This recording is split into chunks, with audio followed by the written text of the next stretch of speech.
보살과 두 아들. 불교와 기독교의 만남. 그로부터 6년이 지난 어느 때 부처님께서는 수많은 비구들과 함께 고살라국의 수도인 사와띠의 제타와나 사원에 계시었다. 그날 아침 아난다 테라가 부처님께 여쭈었다.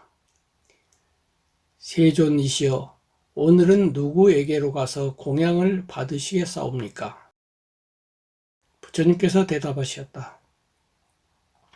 아난다여, 열애는 오늘 사와띠 시내에 들어가 바라문 수부티로부터 공양을 받을 것이니라.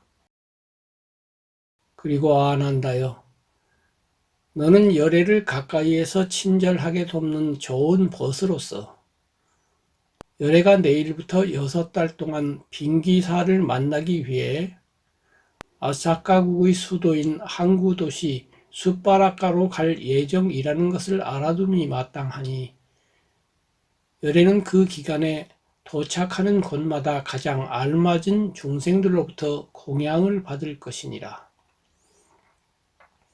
아난다 테라가 두 눈을 크게 뜨고 스승께 여쭈었다. 세존께서는 지금 빙기사라 하시었사옵니까? 그러하니라. 아난다 테라가 놀라서 다시 여쭈었다.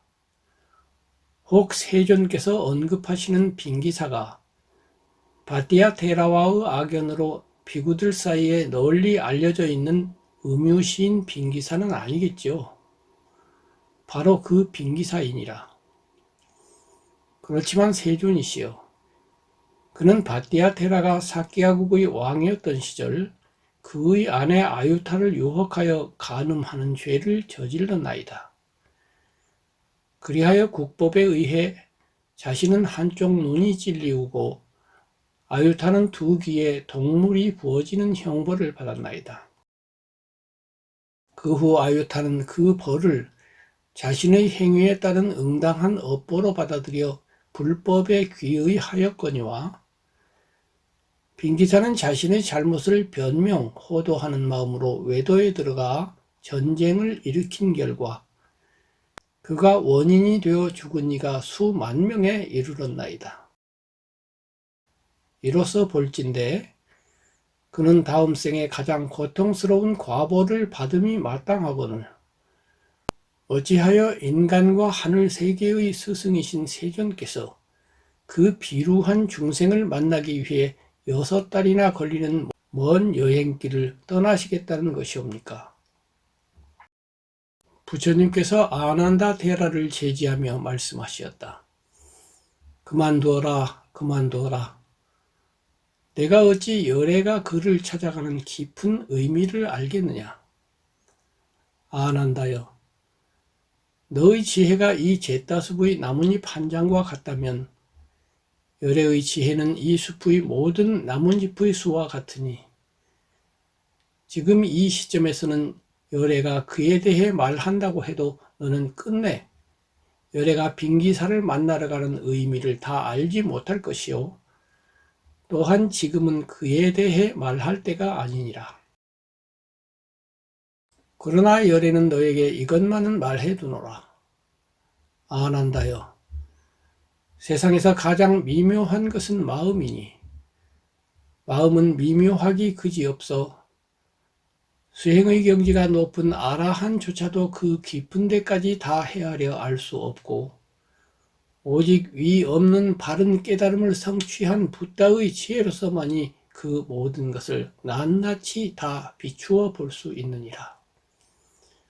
그 마음의 지혜로서 열애는 보나니 내가 비난하는 빙기사가 겉으로 보기에는 지은 죄업이 수메루 산보다 더 커 보일지라도 아난다여, 마음은 오히려 낮은 데로 떨어짐으로써 높은 데로 올라서고 지극히 어두워짐으로써 오히려 지극히 밝아질 수 있으니 저 빙기사의 마음이 그러하니라. 그러므로 아난다여, 너는 빙기사를 만나러 가는 열애와 열애의 법을 염려하지 말고 다만 여행을 떠날 차비를 하는 데만 유념하도록 하여라. 부처님께서 이렇게 말씀하시자 아난다테라는 곳 제가 그렇게 하겠나이다 세존이시여 하고 말하며 스승의 말씀을 수용했다. 이런 대화를 나눈 다음 부처님께서는 사와티 성에 들어가시어 바라문 수부티로부터 공양을 받으시었다. 그런 후에 돌아와 하루를 보내시고 다음 날부터 6달 동안 숫바라카를 향해 가시며 수많은 중생을 교화하시었다.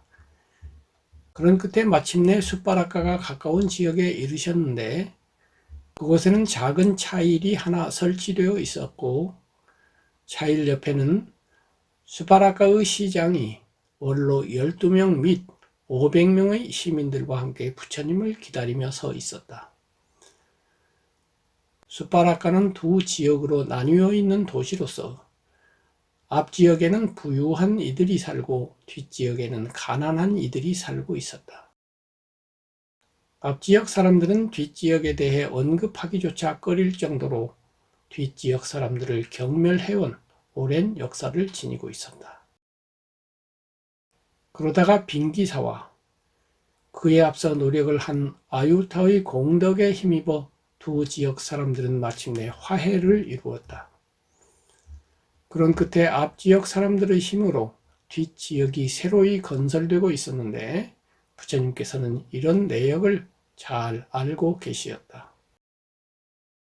돌이켜보면 사키야국의 왕이었던 바띠아에 의해 궁정 시인이 되었던 빙기사는 전생의 인연에 끌려 바띠아 왕의 왕비인 아유타와 격렬한 사랑에 빠져들었다. 분노한 바띠아는 빙기사의 한쪽 눈을 찔러 실명시키고 아유타의 두 귀에 독을 부어 귀 멀게 한 다음 궁에서 추방하였다.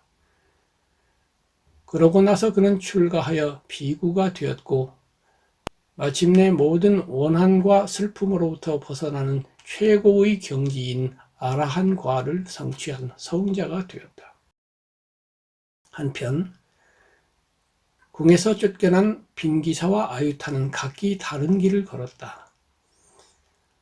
아유타는 자신에게 주어진 불행의 원인을 자신에게서 찾았고 그리하여 모든 고통을 수용하고 감내하는 방향으로 나아갔다.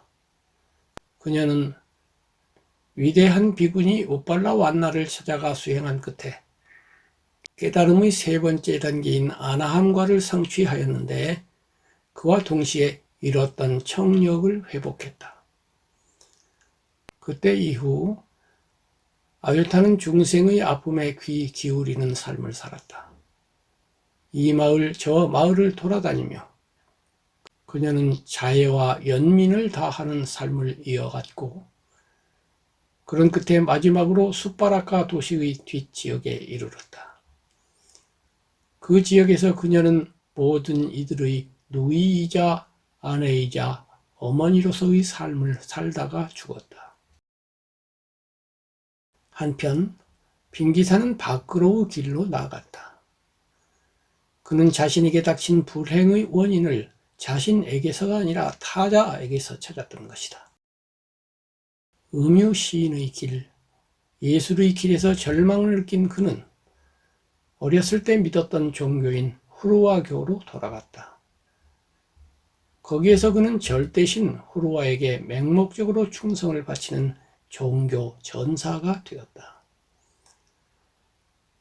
후루와교의 힌두쿠시 지역 지도자가 된 그는 전교 과정에서 종교 전쟁을 일으켜 무려 3만 명의 사람을 죽였다. 그렇지만 그는 그 전쟁에서 거룩한 환희를 느꼈을지언정 죄악을 느끼지 못했다. 그는 거룩한 악에 빠져들었던 것이다.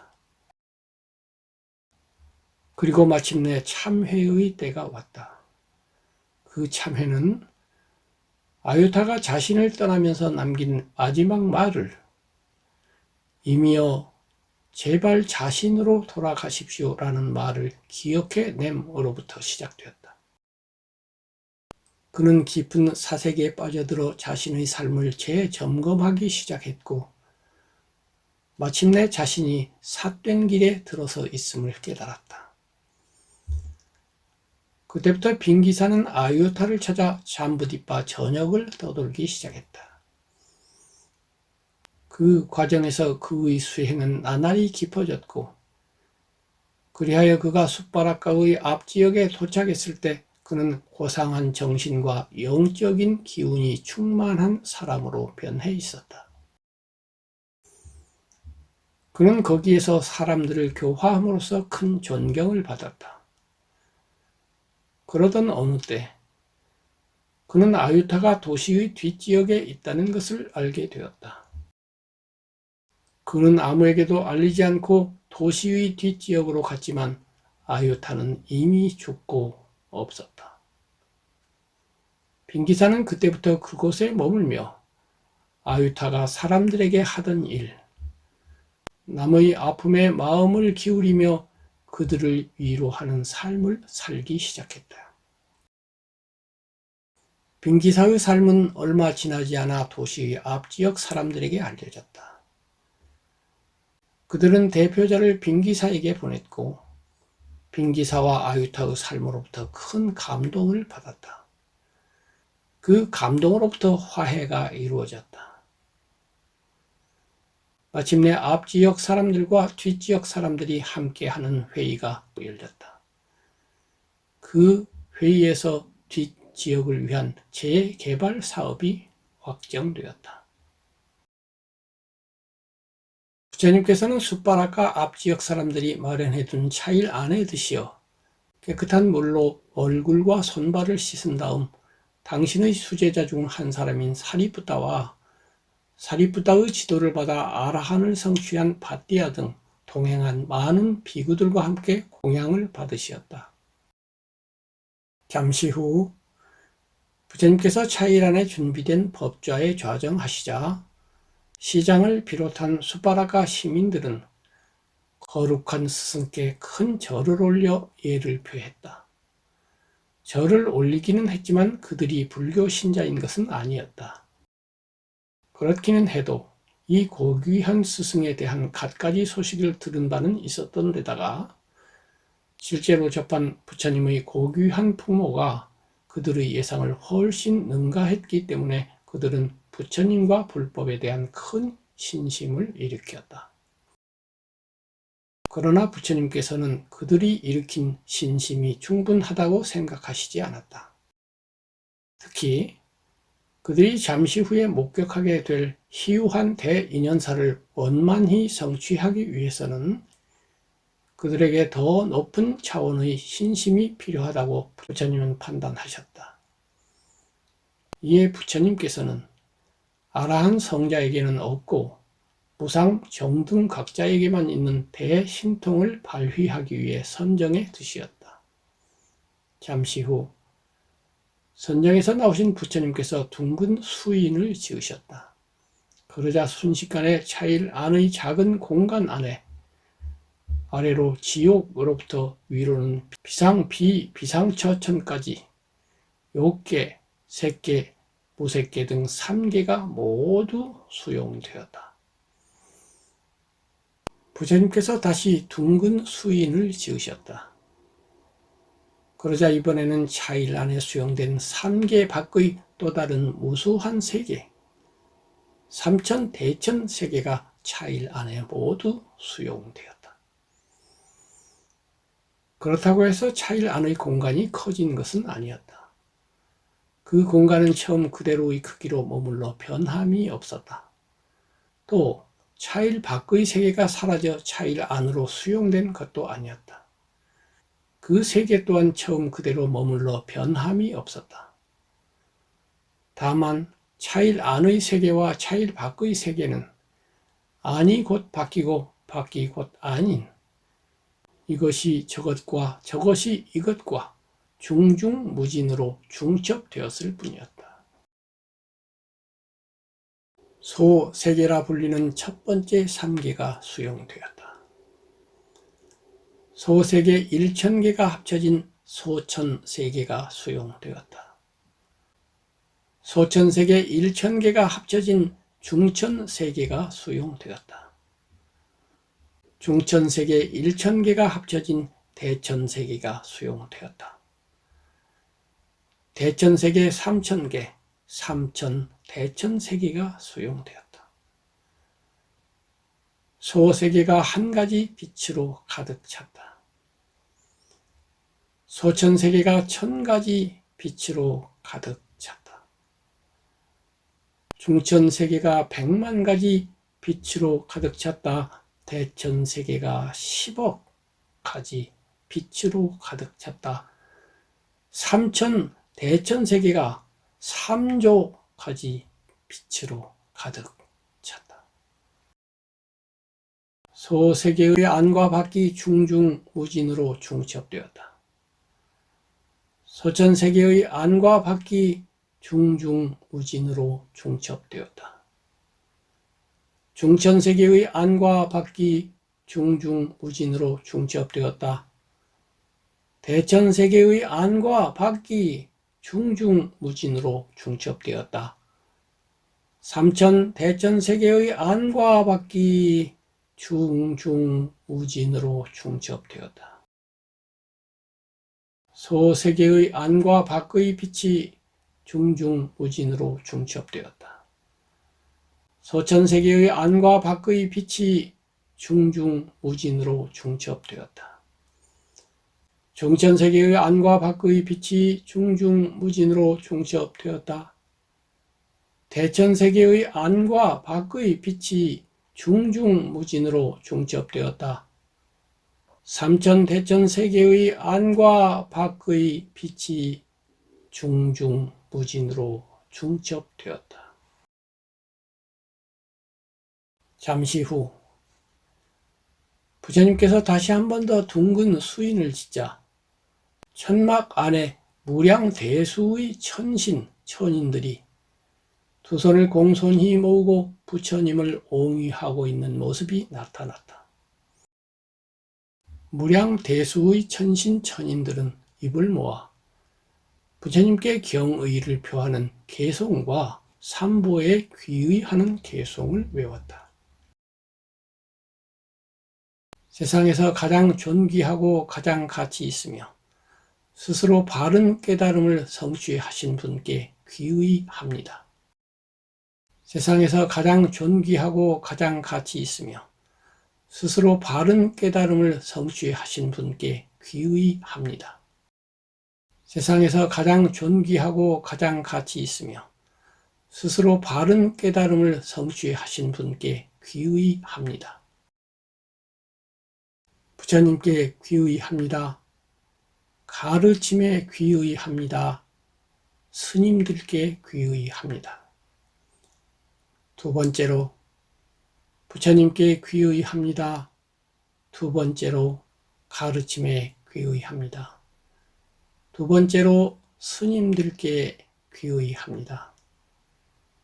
세 번째로 부처님께 귀의합니다. 세 번째로 가르침에 귀의합니다. 세 번째로 스님들께 귀의합니다. 웅장하면서도 은은한 낭송을 들으며 시장을 비롯한 숲바닷가 시민들은 마음 깊은 곳으로부터 불법에 대한 큰 신심과 환희심을 일으켰다. 오 세존이시여 하고 시장이 감동에 압도되었던 마음을 추스리며 떨리는 목소리로 말했다.